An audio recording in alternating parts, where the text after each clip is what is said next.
the president of Brazil be impeached? That question and the story surrounding it are first up today on CNN Student News. Brazilian President Dilma Rousseff is the first female leader of the Federal Republic. She was elected in 2010 and re-elected in 2014. Brazil's lower house of Congress voted on Sunday to impeach her. And if the Senate also approves that, President Rousseff would be suspended and would have to defend herself in a trial. This is all happening as Brazil prepares to host the Olympics this August. President Rousseff is a polarizing figure in Brazil. Critics blame her for the nation's worst recession in decades. A huge corruption scandal involving Brazil's government-run oil company has led to the resignations of numerous politicians, including dozens in the president's political party, the Workers' Party. But Rousseff herself has not been accused of corruption, and she says she hasn't committed any impeachable crimes. She and her supporters promise to fight the proceedings. On South America's west coast, as the country of Ecuador picks up the pieces from Saturday evening's earthquake, President Rafael Correa says rebuilding will cost billions. Help is pouring in from all over the region, as well as the European Union and the United Nations. Communications are out in many parts of Ecuador. Survivors need water. It's hard to get that to them because the highways are in such bad shape. That's also a problem for rescue efforts. The death toll right now sitting at more than 270 people, with 2,500 others hurt in the aftermath of this 7.8 magnitude earthquake, a devastating earthquake for Ecuador. Those numbers expected to continue rising as officials get a closer look at the extent of the damage. Part of the problem is with the infrastructure in Ecuador. Some of the hardest hit areas right now are essentially inaccessible. After weeks of pounding rain brought about by El Nino, this earthquake essentially decimated what was left of the roads here. Perfect example is right behind me in the city of Guayaquil.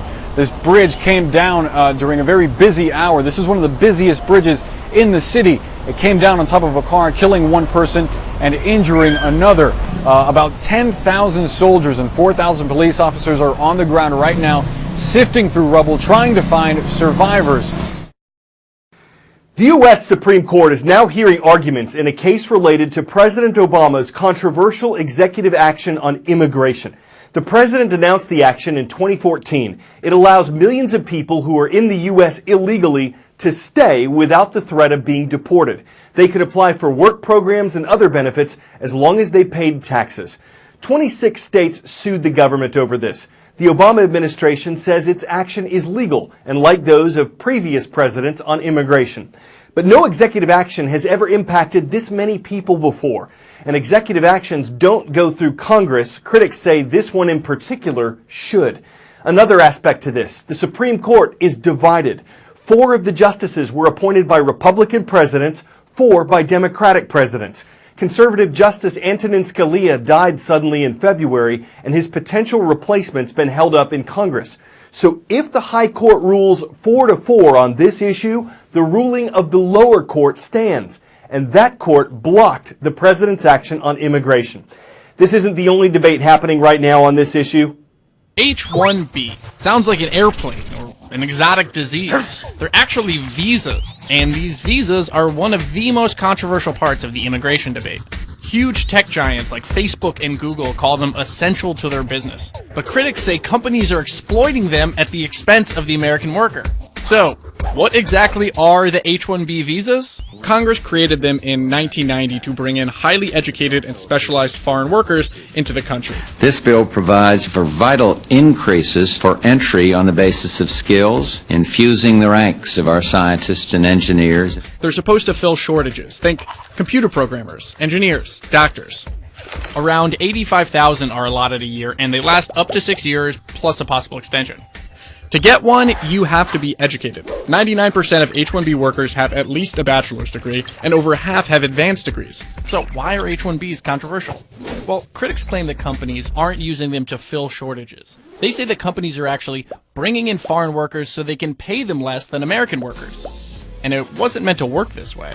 To protect American workers from exactly what critics are accusing companies of doing now, the law was set up to require a quote-unquote prevailing wage. That's a number calculated for each job by the Department of Labor, but critics say that number, it's ripe for loopholes and abuse. Another problem, the quote-unquote specialized hard-to-fill jobs sometimes aren't. Around 50% of H-1Bs are going to computer programmers, but they've also been used for sports coaches, ranch workers, preschool teachers. And it's not just American workers who can be hurt by their misuse. Employers hold incredible leverage over H-1B visa holders. Some have described the workers as indentured servants because an H-1B worker needs to have a job to stay in the country. Complain about working conditions? You could lose your job and be forced to leave the country. So, here we are. Tech companies want more H-1Bs, critics want reform. Will Silicon Valley get its way? The U.S. military is sending an additional 217 troops to Iraq. Defense Secretary Ash Carter made the announcement yesterday during a surprise visit to the Middle Eastern country. The Americans' mission? To help and train Iraqi troops as they try to retake the city of Mosul from the ISIS terrorist group. The Iraqi army fled Mosul in 2014, allowing ISIS to take over. The U.S. forces will also be providing attack helicopters and protecting Iraqis in the fight, which means the Americans will be closer to the battle and at greater risk. In 2011, the Obama administration announced the end of the U.S.-led war in Iraq and eventually moved out the remaining American combat troops. But after ISIS claimed large parts of land in Iraq and Syria, the U.S. has gradually moved military forces back in. The new troops will bring America's total in Iraq to more than 4,000. Here we go. From Monday's transcript page at cnnstudentnews.com, please welcome the Panthers. Great to see everyone at Washington Park High School. It's in Racine, Wisconsin. Next up, Middletown, Delaware. That's where you'll see the Hawks of St. George's Technical High School.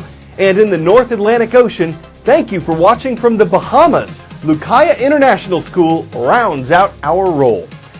Buying what we don't need. A creditcard.com survey found that 75% of Americans had made an impulse purchase in 2014. A Nielsen survey found that 52% of people in Thailand had done this, 48% in India, and retailers everywhere have certain tools they use to get people to buy.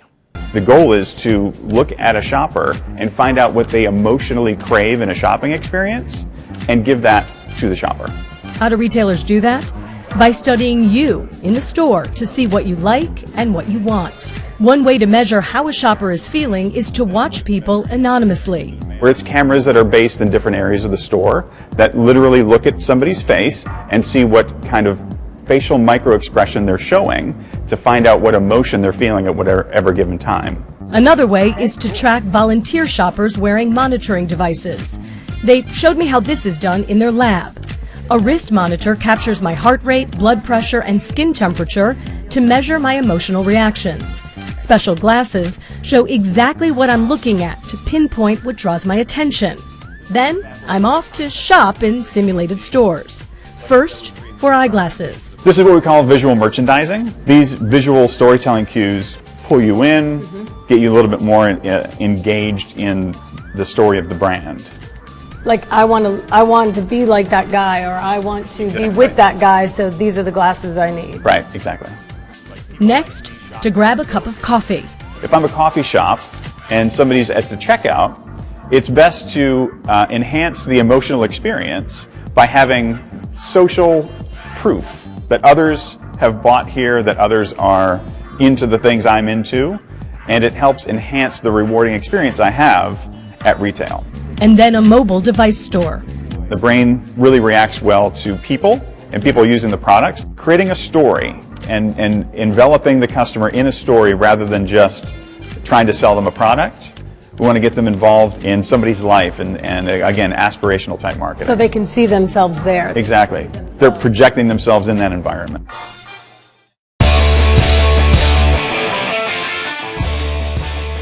Cattle, horses, elephants, rhinoceroses, rhinos, they're all known to stampede. What you might not know is that dolphins do this too. A pod of common dolphins was swimming near Monterey, California when some killer whales attacked.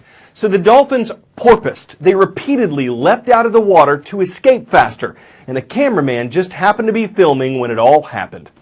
Maybe they didn't want to get roped in or corralled into a new video, but when they fleed, they did it on porpoise, so that won't be the lasso time it happens. I'm Carl Azus, and we'll be rounding up more stories for you on Wednesday.